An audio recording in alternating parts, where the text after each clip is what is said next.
Assalamualaikum warahmatullahi wabarakatuh. Selamat pagi teman-teman semua. Dan selamat pagi Bapak Ramadan Lubis MAG selaku dosen ilmu tauhid. Apa kabar semuanya?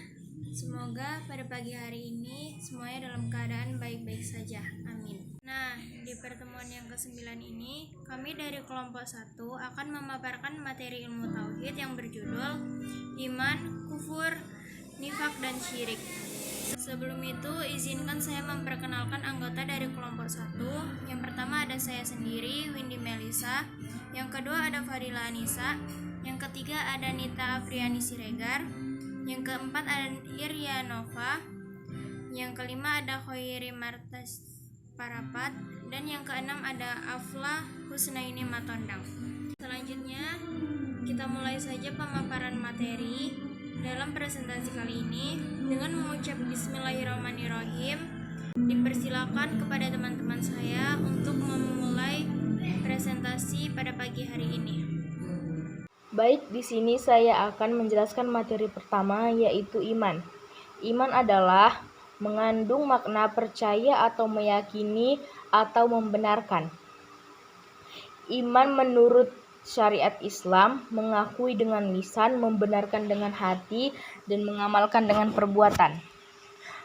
Rukun iman adalah amalan yang bersifat batiniah atau keyakinan yang ada di dalam hati.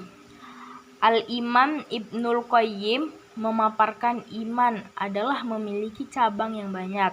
Setiap cabang adalah bagian dari iman. Sholat adalah cabang keimanan. Begitu pula dengan zakat, haji, puasa, dan amalan-amalan hati seperti malu, tawakal. Jujur adalah cabang iman. Penjelasan tersebut sesuai dengan hadis Rasulullah SAW yang berbunyi, iman itu ada 73 sampai 79 atau 69 cabang. Yang paling utama adalah perkataan la ilaha illallah, tiada Tuhan yang berhak disembah selain Allah. Dan yang paling rendah adalah menyingkirkan gangguan dari jalan, dan malu itu adalah sebagian dari iman. Para ulama seperti Imam Malik, Asy-Syafi'i, dan ahli hadis lainnya menjelaskan iman adalah pembenaran hati, pengakuan lisan, dan amalan yang dilakukan seluruh anggota tubuh. Imam Syafi'i menambahkan bahwa iman adalah membawa seseorang senantiasa lebih taat kepada segala perintah Tuhannya. Dan selanjutnya ada macam-macam iman. Yang pertama ada iman hak, dan yang kedua ada iman batil. Iman hak adalah iman yang meyakini dan mempercayai hanya kepada Allah Subhanahu wa taala, dan syaratnya iman hak hanya mempercayai Allah, Rasul, kitab-kitab, malaikat, dan kepada takdir. Iman yang benar yakni keimanan yang harus ditunjukkan kepada Allah Subhanahu wa taala, pada kitabnya, malaikatnya, rasulnya, hari akhir, juga takdirnya. Dan yang kedua ada iman batil. Iman batil adalah iman yang salah atau keliru, sebab keimanan itu ditunjukkan pada selain Allah Subhanahu wa taala. Suatu pekerjaan yang diperintahkan agama dilakukan seseorang dengan tidak memenuhi rukun atau syarat yang telah ditentukan oleh agama. Misalnya, ketika urutan berwudu sesuka hati tanpa melihat urutan yang disunnahkan Nabi, maka wudu itu menjadi tidak sah. Selanjutnya ada ciri-ciri iman hak. Iman hak yaitu iman yang benar, yaitu keimanan yang ditunjukkan kepada Allah. Dan salah satu contoh iman hak adalah iman hak percaya kepada takdir Allah. Dan selanjutnya ada ciri-ciri iman batil. Iman batil yaitu iman yang tidak benar. Salah satu contohnya adalah percaya pada benda-benda mati, percaya pada dukun. Yang selanjutnya yaitu kufur. Menurut Kamus Besar Bahasa Indonesia atau KBBI, kufur adalah orang yang tidak percaya kepada Allah Subhanahu wa taala dan Rasul-Nya. Pengertian dari KBBI ini sedikit banyak tentu bisa membantu kamu dalam memahami makna kata kufur dalam Islam. Kufur adalah istilah yang berkaitan dengan iman atau kepercayaan terhadap Allah Subhanahu wa taala dalam agama Islam. Kufur atau kafir ini memiliki berbagai makna yang perlu kamu pahami. Kamu bisa menemukannya di Al-Quran hingga mendengarkan penjelasan dari ulama. Macam-macam kufur ada 4. Yang pertama yaitu kufur ilahiyah. Contohnya, suatu isu yang diangkat oleh kafir dengan cara mengolok-olokkan Al-Quran yang merupakan kitab suci Al-Quran. Yang kedua ada kufur nubuat. Contohnya ialah sebagiannya masyarakat atau umat Islam mempercayai adanya nabi palsu akan nabi dan rasul yang sesungguhnya diutus Allah. Yang ketiga ada kufur perintah. Contohnya, banyak masyarakat yang menganut agama Islam namun tidak melaksanakan perintah Allah yang merupakan perintah yang wajib untuk dilakukan seperti sholat 5 waktu dan seperti tidak melaksanakan sholat 5 waktu. Dan yang terakhir yaitu kufur nikmat. Contohnya, masyarakat yang mempercayai bahwa bumi ini diciptakan oleh Allah Subhanahu wa Ta'ala, namun masyarakat tersebut tidak mempercayai segala sesuatu yang terdapat di bumi ini berasal dari Allah.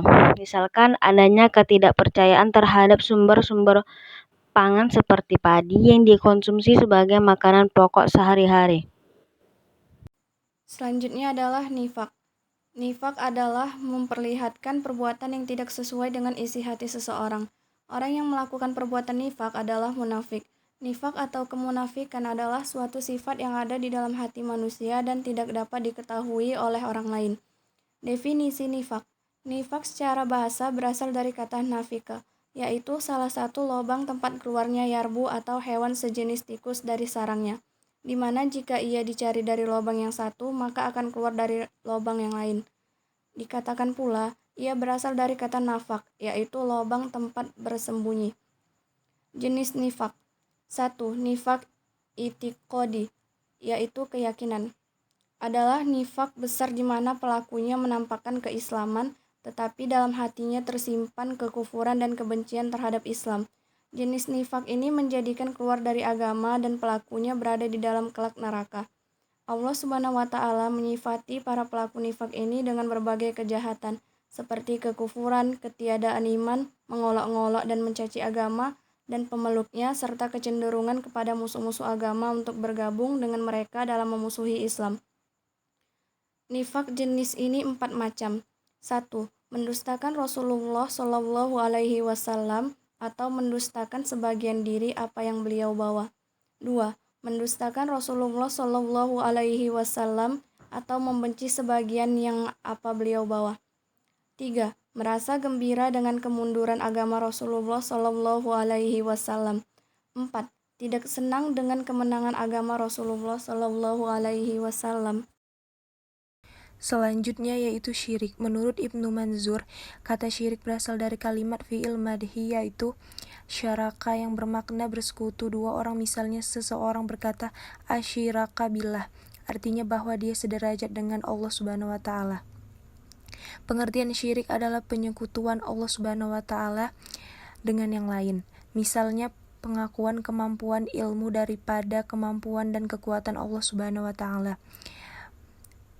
Peribadatan selain kepada Allah Subhanahu wa Ta'ala dengan penyembah patung, tempat-tempat keramat dan kuburan, dan kepercayaan terhadap keampuhan peninggalan-peninggalan nenek moyang yang diyakini menentukan dan mempengaruhi jalan kehidupan. Menurut Muhammad bin Ibrahim bin Abdullah At-Tuizri, pengertian syirik adalah penyekutuan Allah Subhanahu wa Ta'ala dalam rububiyahnya, uluhiyahnya, asma atau nama-nama dan sifatnya atau salah satunya. Jika seorang hamba meyakini bahwa ada sang pencipta atau sang penolong selain Allah Subhanahu wa Ta'ala, maka ia telah musyrik. Jika ia berkeyakinan bahwa ada Tuhan selain Allah Subhanahu wa Ta'ala yang berhak untuk disembah, maka ia telah musyrik. Dan jika ia berkeyakinan bahwa ada yang menyerupai Allah Subhanahu wa Ta'ala dalam asma atau nama dan sifatnya, maka ia telah musyrik. Jenis-jenis syirik. Syirik al-istiqlal yaitu menetapkan pendirian bahwa Tuhan itu ada dua dan keduanya bebas bertindak sendiri-sendiri, seperti syiriknya orang majusi atau penyembah api. 2. Syirik at-tabaid, yaitu menyusun Tuhan terdiri dari beberapa Tuhan sebagai syiriknya orang Nasrani. 3. Syirik at-taghrib, yaitu beribadat memuja kepada yang selain Allah Subhanahu wa taala untuk mendekatkan diri kepada Allah Subhanahu wa taala sebagai syiriknya orang jahiliyah zaman dahulu. 4. Syirik at-taqlid, yaitu memuja, beribadat kepada yang selain Allah Subhanahu wa taala karena taklid atau turut-turutan kepada orang lain. 5. Syirik al-asbab, yaitu menyadarkan pengaruh kepada sebab-sebab yang biasa, sebagaimana syiriknya orang-orang ahli filsafat dan penganut paham naturalis. Mereka berkata bahwa segala kejadian alam ini tidak ada sangkut pautnya dengan Tuhan meskipun Tuhan itu ada. 6. Syirik al-aghrad, yaitu beramal bukan karena Allah Subhanahu wa taala. 4 yang pertama di atas hukumnya ialah kufur menurut ijma' ulama. Hukum yang keenam ialah maksiat atau durhaka, bukan kafir menurut ijma'. Adapun hukum syirik yang kelima menghendaki penjelasan. Contoh-contoh syirik: 1. Bersumpah kepada selain Allah. 2. Menggunakan mantra untuk menolak kejahatan. 3. Memakai ajimat untuk turun hujan. 4. Sihir. 5. Bernajar kepada selain Allah. 6. Ramalan dan perbintangan. 7. Riya. Selanjutnya adalah sesi tanya jawab yang akan dilaksanakan di grup WA. Baiklah, sekian presentasi yang dapat kami sampaikan pada pagi hari ini. Lebih dan kurang kami mohon maaf. Billahi taufiq wal hidayah. Wassalamualaikum warahmatullahi wabarakatuh.